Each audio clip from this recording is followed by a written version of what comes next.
This is really one of those times where you want to slow down because there's always more than meets the eye in Scripture. And so this story, we started out to where John the Baptist, he's in jail, right? He's locked up, and you can go back and see the video of why.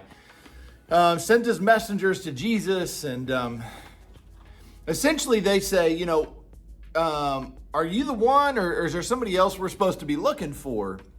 And so Jesus, in his response, he says, go tell John, the blind receive their sight, the lepers are cleansed. And what he does is he quotes from Isaiah, right? And he's giving prophecy in that section. And one of the things he doesn't quote is, and he sets the captives free.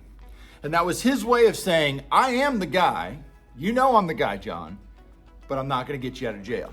And so having said that, when he says he is the guy, and I'm not going to bust you out of jail, there's a lot behind that. And so the question I want to pose for you today is simply this: like when you're not around, what do people say about you? What do you think they say about you? When you leave the room, what do people have to say about who you are and your character? I think says a lot. Now, we also recognize we are in a world where people like to talk about people behind their backs.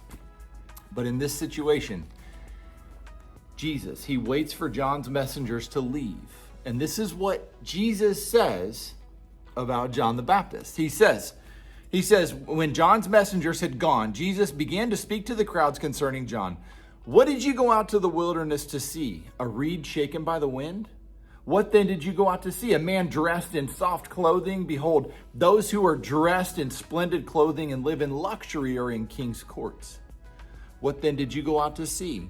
A prophet? Yes, I tell you, more than a prophet. And so there's three things that Jesus says about John that I think we can really learn from our own life. The first is, what did you go see? A reed shaken by the wind. That's Jesus's way of saying John was not wavering. John didn't flex around and move around. Like John was steadfast. John was rooted. John was strong. John was consistent. And so what does that look like for your life? Would people say that you are steadfast in your heart for the Lord? Even in spite of his guys coming to question if he's the Messiah. He says John is steadfast. The second is, he says, what did you go out to see? A man dressed in soft clothing, in opulence. I think maybe a lot of TV preachers could take a note from this right now, but what he's saying is you didn't go see some superstar in the desert. John was an example of self-denial. John was an example of humility. Remember, John wore camel's hair and ate locusts dipped in honey, right? John was a real picture of humility, that he was held in high esteem among the people, but he didn't collect their money. He didn't live in opulence. He didn't have a private jet.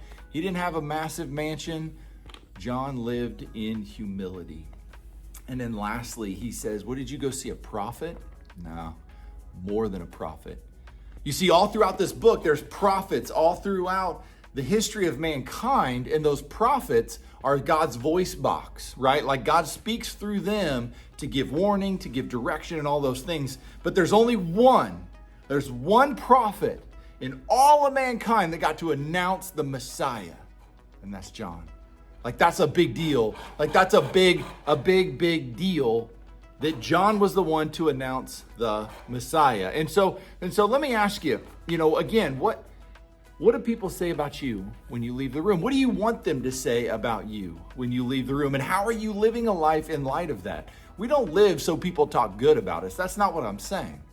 But I'm saying, like, at the genuine core of your being and who you are, do you reflect humility? Are you a steadfast person? Is your heart for Jesus on display for others to want, to gravitate towards? Because that was John. John said a lot of things that pissed people off, but John was steadfast in the Lord, and that's what's most important. He lived with humility. He didn't live in opulence. And so I don't know what that looks like for your life, but the truth is, like, it really captivated me that when you leave the room, what do people say about you? What do you want people to say about you at your funeral? Man, let's live a life in light of that. Anyway, y'all, I hope you have a great Wednesday. We'll see you back next week.